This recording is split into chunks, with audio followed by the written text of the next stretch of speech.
public service announcement to anyone inviting people to the call. Like the AI auto rejects a lot of people, so we reject probably 70 to 80% of the people that request to join this group, and there's like 10 to 30 rejections every week. But most of it is because you are required to answer just a few simple questions like, are you a shower door owner? What's your role? And do you want to get reminders for the call? And the fourth question is, do you agree to not be uh, a bad person, or to not say a bad word, right? Do you agree to not be one of those guys Yeah, one of that those crashes guys. posts? So, like, if you just say yes to all of those, then you're in the group. But a lot of people don't even fill out the basics. They just click request to join, and then they get auto rejected, thinking all they had to do was request to join the group. So, in case you're hearing and wondering why you got rejected, and you're in that large pile, or you invited people over, because a lot of people did invite others over from their company, but those people did not fill in those blanks. So just feel free to re-invite them over. There you go. Don't feel rejected. Mm. Nice. Well, thanks for doing that, Rob. Rob is the guy who like does all that stuff. I don't know. You don't even know how to do that stuff. I know, like, I got a message from someone in the Facebook group saying, "How come my posts are being, um, what are they like? They need approval to post." It's like, I don't know. I mean, I guess it's just automatically probably AI's watching you. Be on your best behavior. Yeah, so many people try to auto post, and we do have in our settings like about a 50% kind of block stuff that you think might be spam, but definitely a lot of people's normal posts. Like I'll notice, I'll go into the approval for posts sometimes, and I'll see Tim Connell has a post that needs approval, and I'm like, why are we Yeah. auto approve anything What'd I from Tim? do? Auto approve from anyone on this call. Why do they have to wait for one of us to approve? So the bot does too good of a job sometimes trying to block stuff, and it blocks the wrong people while letting the right people in, because you'll see some posts that don't belong in our group, but it made it Totally, past. totally. And it's sneaky, man, because like I banned that bot, and it snuck back in somehow. Crafty. Tell you, man, they're gonna take over the world, man. It's just a matter of time. So, you know, be ready for that. Anyway, how you guys doing, man? You staying busy? Do you have all those customers calling you right now saying, "Oh man, I've got to have it done by Christmas"? Huh? Are you hearing that? Oh, I have one. What? Yeah. We do work at the Mission Ranch in Carmel. Which ranch is that? Mission Ranch. Oh, Mission Ranch. Okay. Yeah, we've done 12 Cavalli, shower enclosures.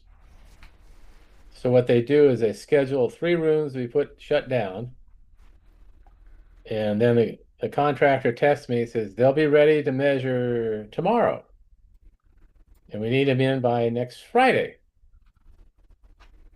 So I go by there yesterday, and the tile guy goes, "Well, maybe Friday we might have one ready."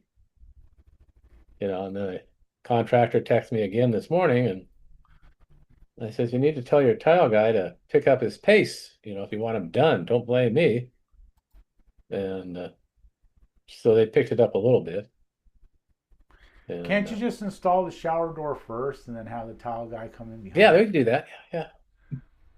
He says, "It's just a slider." He says, "Yeah, last time I measured it, and because the curb wasn't done yet. And you think they could have put that in level? No. You know, No, yeah. So, that's hard. That's hard. Tile is hard, man. Come but on. I pulled it off every time. So, Yeah. because yeah, I just got through putting my boot up his rear end. They're gonna send another tile setter over there tomorrow. So, Suppository. yeah, suppository. But I already got all my hardware from Sierra Lawrence, so I don't have to wait for it. I did that a couple weeks ago, or when he told me so. Well, that's good. Got that going for you. Yep. Those towel guys, man, they're just special. We had one on payroll because of how many tiles our guys were cracking. Some of the guys just did not get the training or let it soak in about how not to crack tile. And we had like a little epidemic for like a 3 month span. And I remember like one of the tile guys just being on call. Like he'd show up the same day, he'd fix whatever tile pieces. We had a straight rate for him to do it until those particular guys learned how to not crack every other piece that they drilled into. So on that end, it made the glass guys look bad, but that was probably the only time we looked bad because other than that, we're pretty perfect. Yeah. So you had one just a towel guy on the payroll, huh? Yeah, he knew anytime our phone number came up, he's like, "Where is it? How fast I need to be there? Send me a picture. Yeah. I'll try to show up with the right sample, so I don't got to make multiple trips." Yeah. It's not that easy to crack tile, actually. I mean, you almost have to try. I feel like the guy will. I mean, unless it's like really bad. I mean, there's bad installation where they just don't put any like mastica or mud under it or Yeah, whatever, they don't. But otherwise, man, I mean, it's like you really, And we have pretty good luck not cracking tile. That's yeah. Come on. Do any of you use the hammer setting on the drill? Absolutely, I love it. yeah. Use it a lot. Not Oh, you everybody do? does. I don't because I'm scared to crack the tiles. Nah. Yeah. Neither Yeah, I Maybe mean, if it's porcelain, I'll always use it, Yeah. because it's like you almost have. I mean, it'd take you forever if you didn't. But if Yeah. it's that really soft ceramic tile that just you drill right through it, Subway tile, you go right yeah, through it. I won't use it on that. Yeah. Hmm. But the key is if you're using a plug, plastic anchor, you got Yeah. to tap that in all the way past the tile. That's how you crack a tile, is like having Yeah. part of that plug still in the tile, and then when you run a screw in it, it expands and cracks it. That's Hmm. And especially if you're out at the outer edge of the tile too. Oh yeah, yeah. You'll Yeah. crack it right away. Yep. You don't do that though, Tim. You lay out your hinges to land On the center right of the tile. on the part of the tile you want, right? Right. You're one of the only guys I've ever met who does that. That's And if you look at the tile, and here's a nice tile job, and you got one hinge, a half-inch past the grout line. The lower one, is an inch past the grout line. It looks like shit. So I just send them on the tile and tell the customer, and they're happy as a clam. I don't do the 8 inches up, 8 inches down. awesome. I've had to do that recently on a rustic tile job where the tiles are all out of whack. They're not level, and I guess that's the Yeah, style. yeah. So I had to put it right. I had to change the measurement of the center of the hinges. Yeah, I don't like to cross a grout line with the hinge, Yeah. unless I absolutely have to. Yeah. Going the extra mile. Make it look good. Make the customer happy. I like Yep. it. So then I called my sales rep at Sierra Lawrence this morning, and he What called did he back. say? Huh? What did he say? It's all screwed up. I've seen It's a lot because of like complaints in the it's Facebook because of the group Canadians. lately. What's The that? Canadians. They tried this system in Canada before they released it to the United States. The And Canadians said it was great. I guess so. No. Ryan, what did They you didn't, do, you didn't Ryan? pass it along Ryan's down like, here. don't blame us. Yeah. He We're says, happy to yeah. share that on your right. He Yeah. says, yeah, before they took the Band-Aid off and sent it to us. He goes, Union City, I've been up there before and walk in there and walk out of there, and it's an hour and a half away. Because I got guys sitting there for 20 minutes, 30 of them, waiting for the orders. So I bring them donuts, coffee. I have raffles, trying to get their mind off of being pissed off. Yeah. So I told him, because I had an order on Monday, and now it comes out, it says created. And he goes, yeah, I don't know what that means. I got to figure that one out. And he was going in the office. I gave him the order number, and he found it for me and got it shipped out. So that was nice. Wow. Hey, did any of you guys have an issue with the CRL website where everybody lost their old order numbers?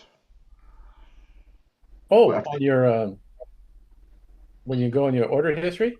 Yeah, after Yeah, they I did told the him that update. too.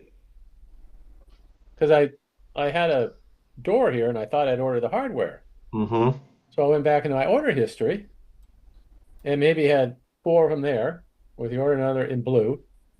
But then after that, they were all black and there's all my POs are job names Yep. and there was nothing there. Yep. We lost it ever since Thanksgiving, ever since the update. Yeah, and I told him that too. So he was going to look into that. Yikes. And then when you did get an order confirmation, the tracking number was always highlighted in blue, so you can click on it. It would take you to UPS. And that went away, but that's come back now. So Mm-hmm. Wow. Well, that sucks. yeah. And I told him, he says, yeah, you're getting blown up on Facebook. Yep. We were able to get that fixed. You want to know what we did? What did you do? We ordered a stock order from FHC, and it'll be here tomorrow or Monday. So now we'll have a bunch of hardware stock Nice. shipped in 2 days. Nice. That was a good way for them to get some business quickly. Yeah. So But he said that system was in place for 30 some years, so it needed to be replaced. But Mm-hmm. yeah, Yeah, who needs marketing when you could? yeah. That was a great week for them. I do actually like the guys went to pick up some hardware from CRL the other day, and now the boxes actually have a nice SKU sticker on them with our job name and PO and everything on there. Before it used to just be like a PO number on there sometimes if it was already pulled, but now it actually has like the job name and everything on there too, which is kind of nice because we'll go through and handwrite our job names on it afterwards, but it already has that now, which is nice, So I think it will be nice once it's smooth. Oh, Once yeah. it's all smoothed out. Well, mine's always had a job name on them when I get them shipped to me. Ours doesn't. Like the paper does, but the boxes don't. Yeah. Yeah, because you're not being shipped. Yeah, that's true. Yeah, we're picking up, so it's not being shipped. So maybe that's why.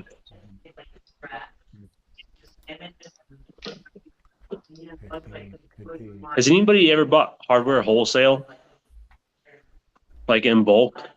You mean like from China? Yes and no. Like from somebody else who buys it from China, like Yeah. from a wholesaler that is doing that takes care of that. Yeah, I worked with a few people that have chose to go that route. Some have gone all the way to meeting the factory people in China because that was a recommendation that people selling on Amazon. Like so many Chinese factories have so many workers that don't have full days because they have all these materials but nothing to produce. And if you actually fly down there and meet that project lead, that manager, that department head, you could kind of sew up a 20-person team, meet each one of them, get them to know your craft and your product, and then go back home. And then that's who your producer is. Some people went all the way that route, but easiest route is don't go to China. Just find someone wholesale down here, bulk order. And then when you bulk order, a few of them ran into a whole new problem. How the hell do you match inventory? How do you keep people from stealing stuff? Where do you keep it locked up? How much money are we spending on the full-time guy that now his responsibility is to handle this large spacing, organizing, checking in and checking out? What app do you use? I found like 2 or 3. I don't know if they're still being used, but when we encountered those problems, I found a few digital solutions to that they created. I don't know where they're at with that, but I remember the problems that arose when they went that route. It'd be interesting to see how much deeper they went in that direction or the other, but it's definitely Yeah. worth a shot. Some of them are still doing it in different degrees. Yeah, we're contemplating. Like we did this small stock order from FHC just to keep some stuff on hand, but I've been talking with some people and gotten some samples of hardware and stuff like that. And it's all, I mean, it's all pretty much the same, you know. Mhm. It looks the It's same all the and same. It's all from the it's all same the place. same crap, you know. But it was like half the cost of CR Lawrence, you know, and cheaper than FHC and everything. So we're contemplating a stock order, you know, but we'll see. It'd probably be like 6 months worth or something. Yeah, if you are thinking about going in that direction, but don't want to go straight to like Asia or whatever to order, Mhm. Portals is is willing to like make a deal like that, where Are they? they'll sell, they'll make a deal with you to sell you like large quantities of their hardware, Portals hardware, Mhm. which is nice Mhm. hardware.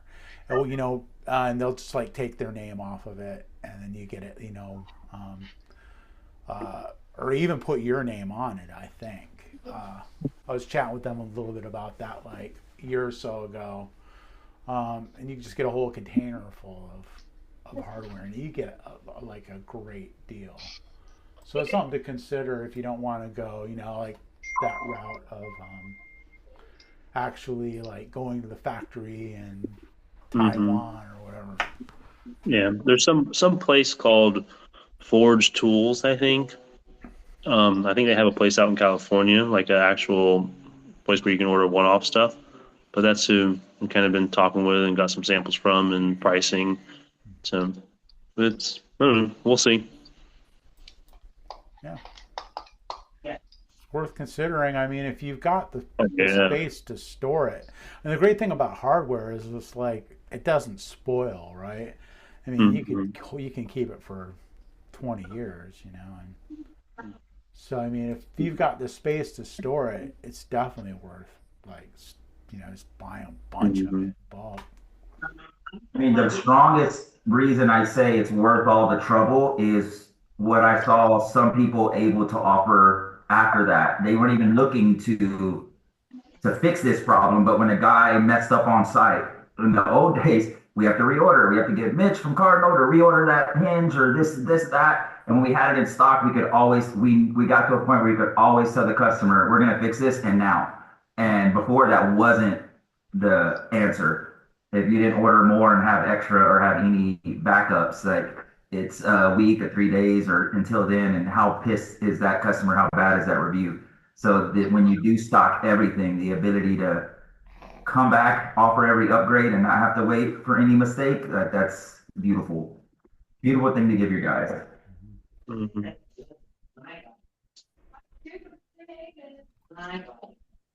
So with portals, Chris, you were saying that you can get a bulk order. Will they Yeah, private label it for you too? yeah, yeah, yep, No kidding. Okay. yeah. They can hook you up, and it's like, and they don't. Their stuff, if I don't remember right, their stuff doesn't come from like China. Yeah. It's not the same as everybody else's. It's not the same as like CRLs and FAC and everybody else's hardware. It's can't remember what country it comes from. It comes from overseas. Um, but I'm thinking, Yeah, I remember Is it that. I can't Italian? remember. what's that? Is it Italian? No, I'm wanting to say Australia, but I'm sure that's not No, right. yeah. But it was not like I can't remember if it was in Asia or not, but it was a different source. Was it a German?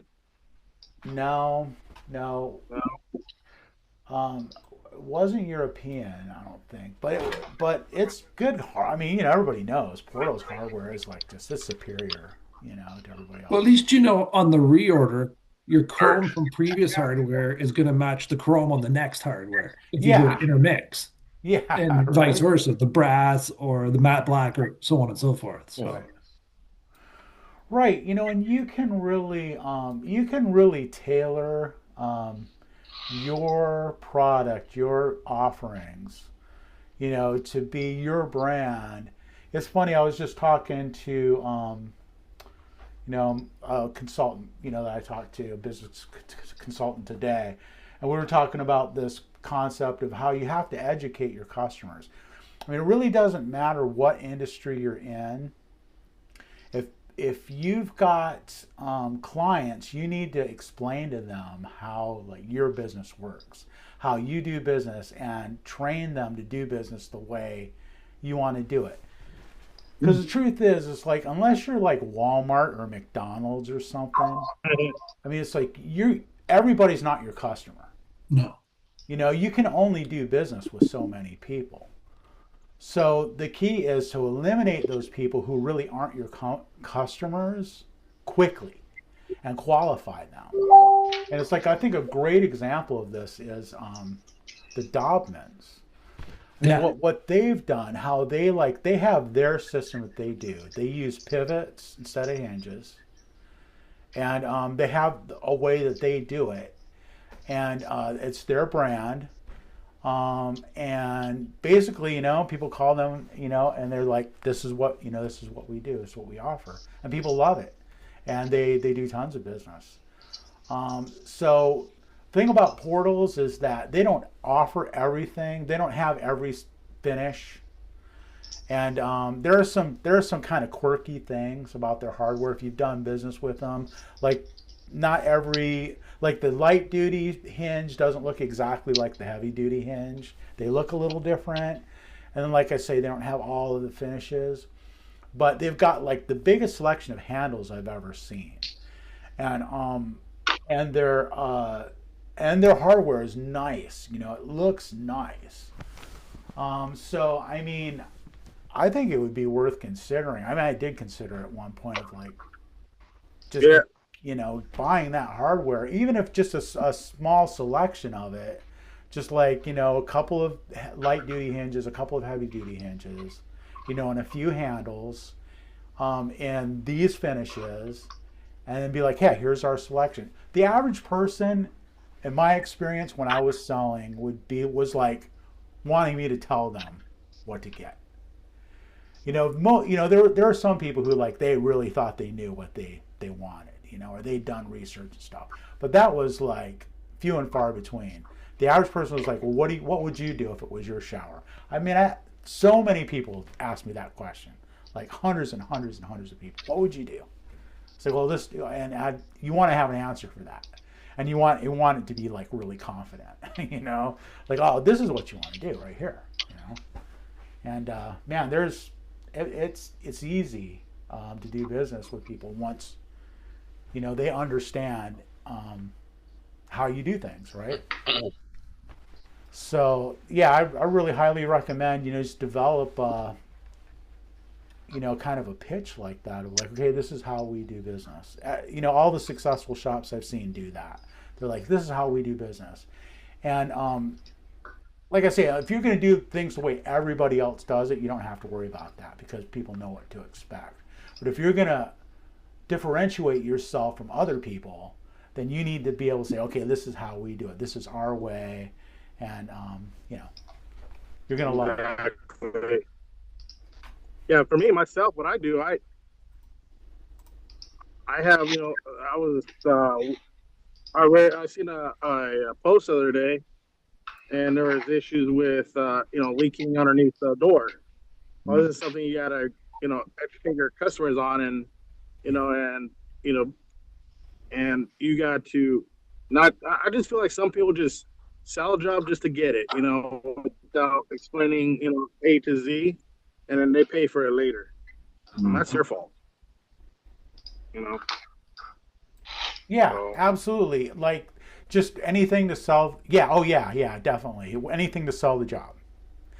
And how many of or they say, oh, that's what they. Or that's not my go department. ahead. No, it's like how many times have you had a salesperson sell you something, and then what you get is not what the salesperson sold you. So then you're like, hey, this is not what we agreed to, and then it's like you get the runaround from whoever's in the office. Oh, who told you that? You know, what a nightmare. So like, I always have been like just really honest with people. When I would go into a sales situation that said they wanted something that couldn't be done, I just tell them, oh yeah, that's not going to happen. You know, I mean, just right off the bat, just let them know, hey, okay, you know, forget about that. That's not gonna happen. You know, and there's not many things like that. You know, but there are some things like that that's just like, it's just not going to work that way. Or at least I'm not going to do it that way. You know, I mean, someone else might. But if you're making a phone call, yeah. Yeah, I want you to swing like a 40-inch door off a 40-inch panel with no header. You know, it's like some people will do that. I do that all the time. What's the difference? Exactly. See, I told you. Obviously, yes. You hear a lot for the. Yeah, but his hinges were spaced right. He was fine. or that's what the customer wanted. Yeah. Yeah, I found that we had to educate our customers too, even though we weren't doing anything different than our competitors. We were doing something different than ourselves. It was a 30-year company that then decided they were going to stop offering all services and just do heavy frameless showers. Well, what happens to your 30-year window customers, the people that are used to calling you? So we had to re-educate our customers and introduce education that wasn't there before because they didn't need it. So as we pivoted to be like more experts, my very second message I sent out started becoming a graph. My first message was always to the form fillers, thanks for filling out the form. Give us a picture in rough sizes. I'll give you a quote real quick. I wanted to get as many quotes at the door, accurate, send them product examples. But then I noticed the biggest feedback we got, mostly from return customers or people that were new to this idea of texting 5 years ago, is, what do you mean? You're not going to show up? I'll send you a picture. That's not my job. So we learned we either had to agree with the customer or educate them why we did it this way. And instead of repeating myself over text repeatedly, I just made a nice picture graph. Eventually, we made a YouTube video link as well, so we could show them how, when we say send us rough sizes, we're not being scientific. Go like this, go like that, looks around 50, around 80. We'll send you a quote and a picture of your project. We're not asking you to get exact sizes, which is what they hear. And when we showed them the process and the graph that they got as the very second message, automatically, before we even started talking, simply showed them, step one, you send us rough sizes and a picture and ideas. Step two, we send you a rough quote and examples of what you're talking about. Make sure we're on the same page. Step three, if we agree on the numbers, we show up and give you an on-site consultation. That way, I didn't have to repeat that over and over again, which I found myself doing when we first made the transition for like 3 months straight. And learn from us and go create those templates now. People are going to ask why you're doing it that way. Why do they have to do your job? And the more stuff you create for them to make it their benefit. I don't want to waste your time. I don't want to go on site. I don't want to make you cost more, have to pay my guys more, and have to charge more just to cover the cost of driving around town to give your fourth estimate to you when I can do the same exact estimate digitally, virtually over a text, save both of us time, less people in your house. How does that sound? They love it. So it's just how you phrase it is how you get them to do your job for you. Totally true. Yeah, this is for your benefit. You know, it's not because I'm lazy. I'm gonna work all day. I want to work hard all day. You know, it's not because I don't want to work. It's because, man, I want to save you time. I want to save you money. This is how we offer our customers excellent products and services, because we don't do all this. Well, the guy, Joe's Glass down the street, he'll come over here for free, and just give us a quote. It's like, yeah, well, that's Joe's Glass down the street, man. I mean, it's like, we don't do business like he does. Nothing's free in this world. How often I get a call like, hey, I need someone to come over here and measure, give me a price. It's like, okay, hold on a second. It's like, Yeah, that's not exactly what we do. We don't just come over and give you a prize.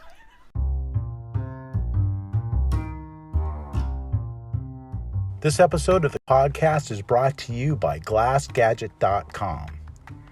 Showcase Innovations creates tools that help shower door installers be more efficient and save time. Check out GlassGadget.com for more information.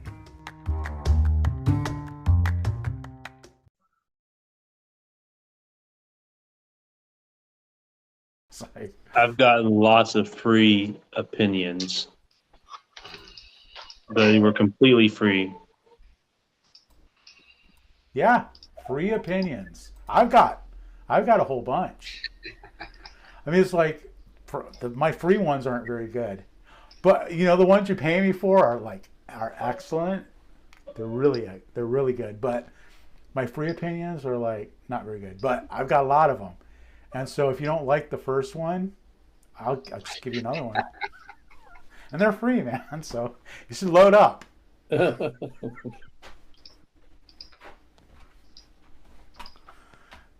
Absolutely. Perfect. So yeah, I think it's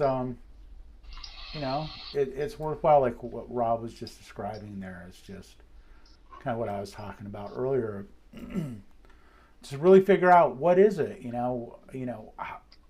how do we do business? What is the easiest way to do business? And put that in a little, elevator pitch, or even, on paper, or, in an email or something that you can send someone. Hey, this is what we do. This is what we specialize in. This is how we can do it and make it easy for you. Just follow these 3 steps. And that'll give us everything we need to give you everything you need. It's going to be great. You're going to be happy. We're going to be happy. World's going to be a better place. Can I bring up a topic? Please do. Yes. So I've been hiring like 1099 for installers. All right. How's that working out? It's all right. I mean, it's good when I don't have work, but when I have work and I'm trying to schedule people, sometimes it doesn't work out. Yeah. And then I get backed up, and sometimes I can only get people for a certain amount of time for the day. But I've been looking at, I don't know if any of you guys do this, or have you seen these performance pay programs that they've been popping up online a lot. Performance pay? Yeah, I'm looking at getting somebody more more like full time, but also I'm gonna try to train them and get them out on the road. I don't know if anybody has any ideas or anything like that. Are you talking more like piecework versus hourly, or? Yeah, I mean, I'm coming from 1099, so I'll just pay them for the day. Right now is where I'm coming from. Mm-hmm. But then I'm also worried about just fully committing to an hourly. I'm playing around with the idea of doing an hourly thing, but maybe for the whole week.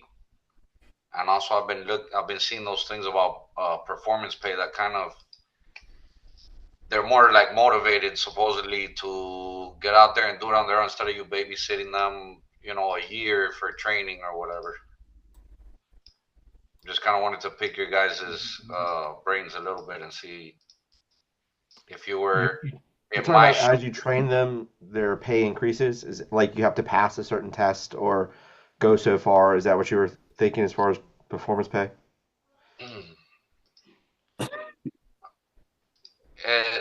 Not really. I mean, performance pay, I'm just now like looking into it. But yeah, so performance pay, would just basically be like, okay, they put their notes in and they do, they take pictures, they try to upsell the customer, all those kind of things add to a little bit more money. I don't know how it works yet. You got to pay to get into that. Got to pay to play. Still, I would say this, performance pay is you perform, I'll pay you. Like Right. you don't perform, you don't have a job. Like that's Yeah. performance pay. Everybody needs to be performing, and I'll pay Yeah. you. yeah, Yeah. like I used to do, contract work when I was younger, as a 1099 doing, I used to be a cable guy, right? So I got paid piece rate for doing certain things. So if I did, automatically went to the job, I got paid this. If I had to do this for the job, I got paid this. And there were set rates. There was no additional pay for, um, like doing better or worse. But if I did upsell or I did add things, then yes, I got paid a certain rate for a certain thing. So you could break it down to something like that if you're going to 1099 them. Yeah. Mm-hmm. Yeah, I'm thinking of something like, I don't know. I'm just trying to get some guys out there because right now I'm doing the work with any other amount of people that I need with me. I'm trying to kind of like build a crew, but still make it fair for them. And then I don't know. Yeah, Just kind of throwing it out there. See if I. I worked with some people that have variations of performance pay, and they went back and forth on pros and cons. And sometimes the performance pay meant you just finished these jobs, 5 showers equals this amount, 3 showers equals this amount. Over time, we noticed, well, if the office assigns person A all the high dollar jobs and the person B all the slower, fast jobs, now you have people fighting and everyone's doing what they need to do, but the structure doesn't support the way everyone's being given the jobs. The other thing was a rate. So if you're doing a $2,000 job, you get a percentage of profit or a percentage of total job. There's a lot of variations I've seen, and it really comes down to how you price, what your margins are, how you carry over your mistakes, and that really determines which of those performance pays you want to lean towards. I've even tried to help or been a part of conversations where we really want to track those 30 things we want them to do, and then making sure what's the accuracy on everything you listed, pulling up where they park, before photos, after photos, measurements, install, accuracy, request for review, all those little metrics that mirror what we would do as owners to make our company seem 5 star. Like we want them to do all those things. We know they're not inclined to, but if we can put it in our checklist, we can encourage them to mimic our 5 star service. And then the performance rate and that checkbox kind of was our way of guaranteeing that they would do exactly what we wanted them to do in order to get their pay. Uh, it's a test. It's a whole test zone because once you do figure that all out, do they figure out how to game your scoring to where they don't care about 80% of your stuff? Because if they could just do 10 jobs right, they get paid more than if they did 5 jobs perfect like you want them to. So they say screw your metrics. So it's a push and pull game, but I've seen performance pay really kill it for guys that want to do 5 showers and do excellent because they're that great. But then you put them on hourly and they'll do 3 throughout the day because they can. So it's like finding that balance is hard. Yeah. Performance pay can mean a lot of things, and you could just go down to how many you install today. You get X amount per install. Have at it. They got to be our standards. And now, what does that mean? Yeah. All right. Just wanted to throw that out there. Ultimately, just do what works for you. I mean, what works for you in the business. If you can always change it. You can always go Yeah. back. It doesn't have to stay the same. Do what works. You can try something. You can even say, "Hey, I'm trying this out for now. Like, we're gonna try this out for a month. See how it works. See if you like it. See if I like it. If I don't like it, we'll change it." Yeah. Like it. So we like hourly. Like my dad came from piece rate back in the day, and he wanted to do hourly. He had decades of piece rate style work, and then he decided he wanted to do hourly. So all I've personally known is hourly rates, but I mean it works. We like it. We're in control of it. Yeah. One day the guys are getting paid hourly and they're putting in two guys are putting in like 5 shower doors. The next day they might be running down to CRL to pick up hardware, but they're getting paid the same amount. They're getting paid high dollar just to sit in a truck and drive and pick up hardware. So I mean, it it balances out. And we're not trying to overwork them too. And like we understand like, hey, if they did 4 shower doors and they finished in like 5 hours, we'll pay them for 8 hours sometimes, instead of, we know what they did for us. So I don't know. That's what works for us. So And we Yeah, like is like that an hourly. hourly employee though, or is that a contractor for you guys? Say that again. Is that an hourly regular employee or is that a contractor for you We're guys? we're all I mean all of us, even me. Even me and my dad. We're W-2 employees. I'm still paid hourly plus commission on sales. The only, like everybody's hourly and we're all W-2 employees and we all just get shit done, like, so, like right now we're a little bit slow. So we're finding some stuff to do. Like some of our guys, we're all mechanic based, so we're going to be doing maintenance probably soon on racks. People are going to be getting paid to paint the damn boards for the racks and put carpet on boards and doing welding and stuff like that, like, so that's what we're running into right now. So I mean, that's how we do it, but it's all hourly. We have helpers that are getting paid like an apprentice pay, and then you have lead guys, and that's, they get raises. You get raises as you learn the stuff, and then from there, once you kind of tapped out, you just kind of yearly based. You get a raise at, each year and stuff like that. At a Do you certain guys, point.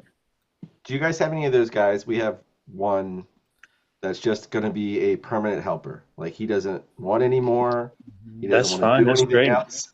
Love those Just guys. The bosses didn't like them, but me as a person in the shop, when this guy came from the government job he had, he came with specific requests. I want to work here 2 years. I'm going to Ohio or wherever to live in the woods in 2 years. I have a plan. I'm done with government work. But I come in at 8. I have a break at 12. I'm off at 12. My break's done at 12:30, and I'm off at 5.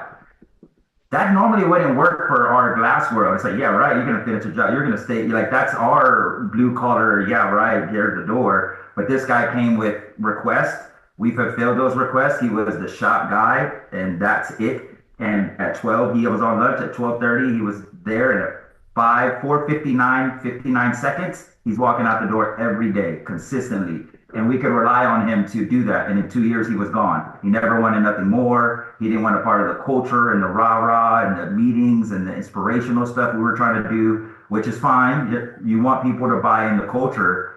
But if you got a guy that promises to show up consistently and do the 10 things you ask him to do every day to the degree you want it, that's good. Let him, not everyone wants to be a career guy. Let him give you 2 good years and know you got that role filled. Like, solid. That's predictability. What I mean, you can plan with predictability. So yeah, we got one guy that's been with us, shoot, 7 years. He doesn't want to be an installer. He doesn't want to be a mechanic. He just wants to be a helper. So he's just perfect. there. That's what he He will, is. he will be your best helper. Yeah, that's what he does. Is he just What? So I would say the only thing they need to understand is, hey, this pay maxes out around this amount. yeah, It might slowly, real slowly creep up, or yeah, maybe I'll, like that, but it maxes out at this. If you want the next level, you've got to go there. But if yeah, that's what you want, that's what you want. But understand what you're asking for. yeah. He gets cost of living increases. That's it. That's all he Yeah. gets. So, but if you have somebody that understands that, and that shit's predictable, you can roll with that easily. That's one less person you got to worry about putting in a driver's seat or in something like that and finding more work for that lead guy, because I mean majority of them they want to turn into lead guys.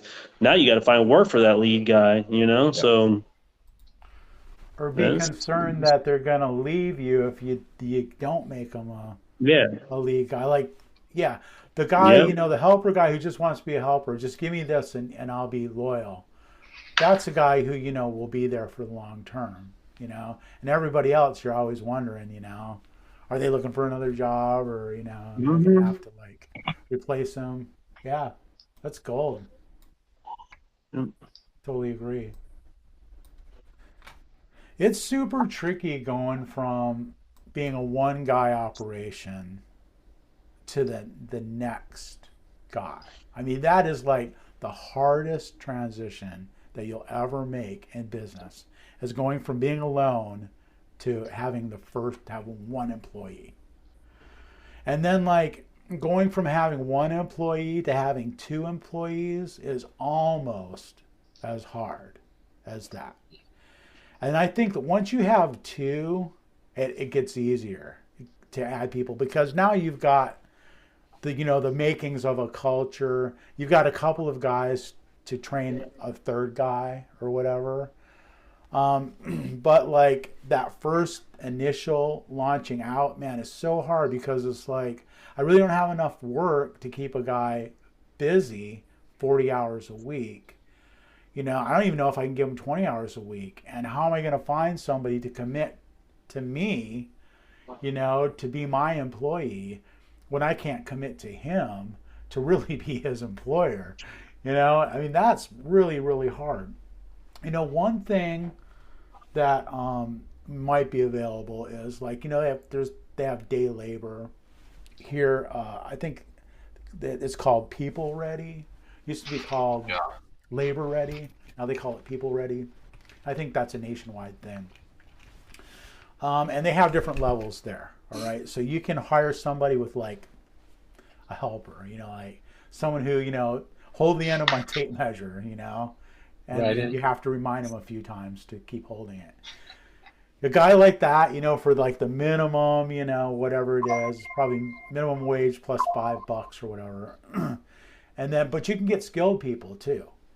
And it's surprising. You would think, oh, you're never going to find a qualified person there, but you can. You can sometimes. And the cool thing about this is like they send you an invoice and you pay the invoice. And that covers everything, all of the EREs, employee related expenses, workers' comp, taxes, everything. They're taking care of that for you. And you can do that. I mean, you can do that and even work up to where you've got a guy working for you full time, but he doesn't work for you. He works for People Ready. And it's not cheap, because they're taking a cut, right? You're paying a little extra. But by the time you get to that point, you can start, you can probably negotiate a deal. But that's a really good way to make a transition from here to there. Yeah, where I don't have to commit. Exactly. You have no commitment. You're just like, you're reaching out. And those people, well, my experience with them, I haven't done it a whole lot. I have done it a few times. But my experience with them is that the people there at that run it, the manager or whatever of the People Ready place, really helpful, really like motivated to help you, to make sure that you're happy. They want to know how he's doing. They want to know, if they're on time, if they've got a good attitude. It's like they're really on it. And they'll give you a quote. They'll give you a quote for it, and you just let them know. I mean, I think like the day before or whatever. So it's a little hit and miss, right? I mean, you don't have to work with it, but that's one option for something like that. Here's another trick. You can. I've hired a handyman. Handyman's already working for himself. Handyman already is like self-employed. You can invoice him. So you don't have to treat him like an employee, right?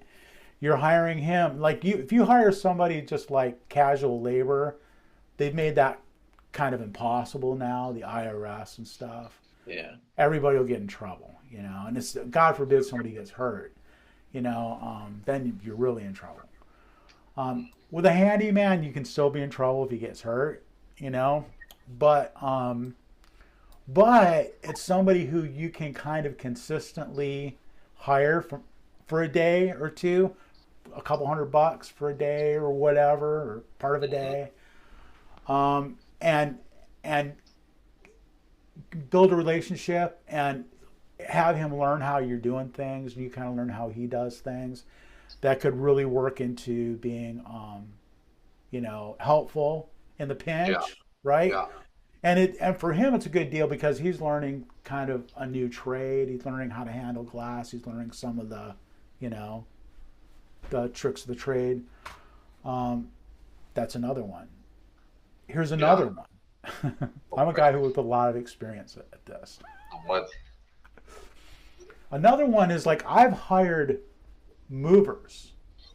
I'm sure you guys have heard me talk about this before. A furniture mover, right? To help me get the glass up a couple flights of stairs into the bathroom, you know. Oh yeah.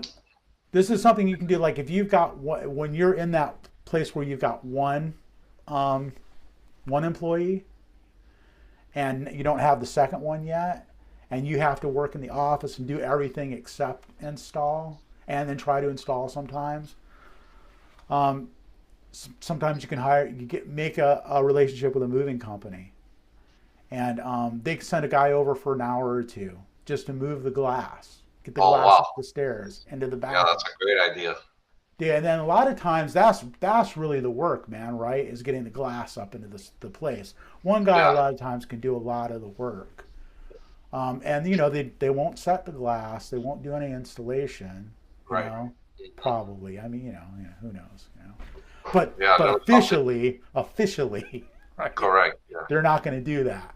But just getting the glass up there, man. I mean, these are some things that, you know, that you can they can kind of get you through this really tough stage in starting a glass shop, man.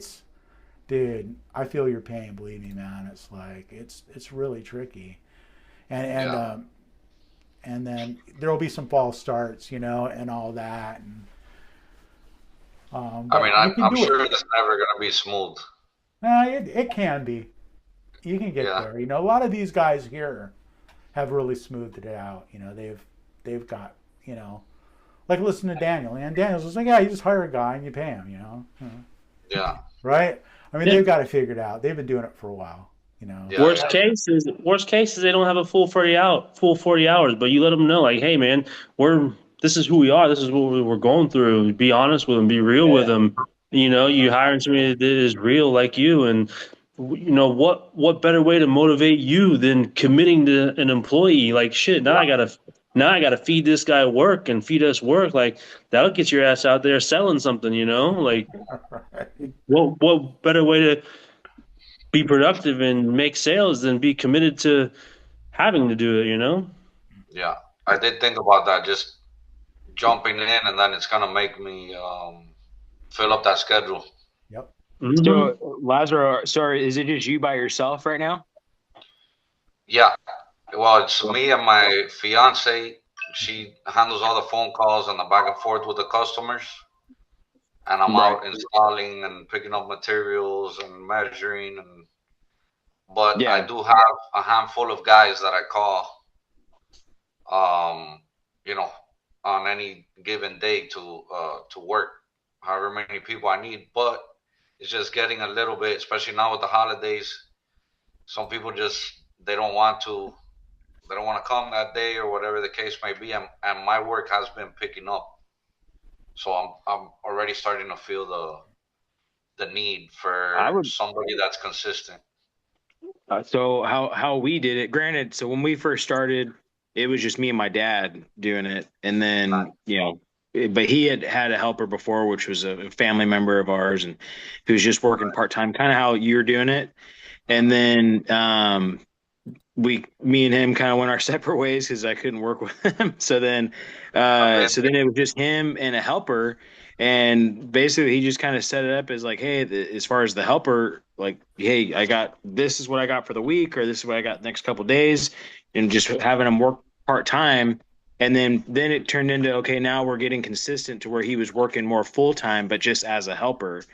And then he's learned, and now that same helper is my lead installer, you know, and he's got his own helper. So then it just kind of graduates to that. But I think it's kind of, one thing is, of your handful of guys that you're pulling from now, if they're willing to do, you know, some more, just basically be your right-hand man kind of thing, and doing it that way. And even if it's not like a ton of work, like Daniel was saying, is the stuff of building your business, like, hey, if there's stuff at the shop that he can do, that way you can at least kind of keep him busy, and then work it to where Yeah. you give him a fair rate where it's just more hourly. Because we had one guy that came, he's not working for us anymore, but he came from down south in LA, and he was doing piecework down there, and then something happened with the piecework. I don't know if it's all of California or if it was just in his area where they kind of cut the piecework stuff, and it had to be hourly. Yeah. And Oh, yeah. and so then he was, telling me all about, oh yeah, I love piecework because they can make a killing if they do it right, Yeah. but then in the same thing, it's like it's what I was seeing is the quality versus quantity type of deal too. Uh-huh. Is they're knocking it out of the 5, 6, 7 showers a day, but doing shit Yeah. work, Getting and then away it with shows, and so but yeah, I would, like I said, I would just start with the helper and try and see if you can keep it consistent, and then it'll kind of grow from there, especially if you're starting to get busy right now too. Yeah. Yeah, I gotta switch. The guys I've been using, they either do their own thing like a handyman, like Chris was saying, that they can't their work is picking up, or it's just people that are not interested in like a future, and they're just kind of helping me out and making a little bit of money at the same time. So I gotta find somebody that's more, I guess, looking for some kind of a future and needs. None of these people really needed the money, or they got their own things going on. So now I got to graduate to somebody that does probably need um, an income and Yeah. need something. Find somebody with a car payment or a mortgage. They'll need it. They'll need it. Yeah, exactly. But yeah, and then like Chris was saying too, is that labor source or whatever, we have, that's how we got our secretary, was through like a temp agency. Mhm. And Oh, that wow. temp agency has different options, like you can basically hire for whatever you're looking for. Yeah. And maybe even just start with that, because you can kind of set precedent through the temp agency. Is like, hey, this is exactly what I'm looking for. I don't have something full time, but if you have somebody that's looking for, a couple hours here and there, just to where we can just get them something, Right. then it could turn into like, hey, once their contract's over, they hit X amount of hours, then you can bring them on full time with you, and that way it's not as much of a commitment to kind of put them on your Right. books and stuff like that too. I love that idea. Yeah, that's a great idea. Chris Thank was you, talking guys. about movers. Uh-huh. So I had a job over in PG where I had 20 pieces of half-inch glass to pack up a set of stairs. Mhm. And I had $500 in to load the glass, so I called the mover. They came over and packed that stuff up there like it was nothing. And Yep. They I was do it happy. all day long, man. No Yeah. problem. And Yeah. they'll do And it And that's without what he charged me. damaging anything. They're really good at it, man. Yeah. Yeah. That was a brainstorm that I had. I was like, wow, why Yeah. didn't I think of this 10 years ago, man? So we did it a long time ago. We had a Hey, find one of those guys that's underpaid and Exactly. recruit them. Exactly. Like, hey man, Right. I'll pay you more to do a little less heavy lift, like some heavy lifting, but it ain't gonna be like this all day. Like, Yeah. It's find easy. a moving person that's because they're usually older, they're not in school or anything, so they're more full time ish, but they're used to those weird moving hours. Like they get paid to move a job and then they're done. So find people like that. They're used to working hard. They're typically probably underpaid, I would imagine, possibly, for what they do. Yeah. You couldn't pay me enough to move. Like that's, I don't know. Like Right. just Yeah, do they know how to some. move the glass around. They'd probably be easier to. They know how to inch it around and things like that. So They know how to be careful with stuff, typically, Yeah. or Yep. they should be at least. yeah, these are all great ideas. Thank you, guys. And you're in a great place. I mean, if that's your problem right now, you're in a good place. That means you're moving on. You're ready to go to the next level. So congratulations, man. And glad you're here. Thanks for bringing that up, because that was actually an excellent topic Thank to you. talk about tonight.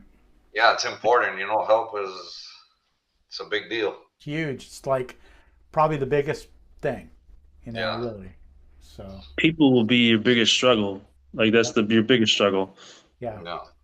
and your biggest blessing too, man. Yeah, Both, it's both everything. It's sides, everything. Yeah. It's all about people at the end of the day, So People. that's right. I like them.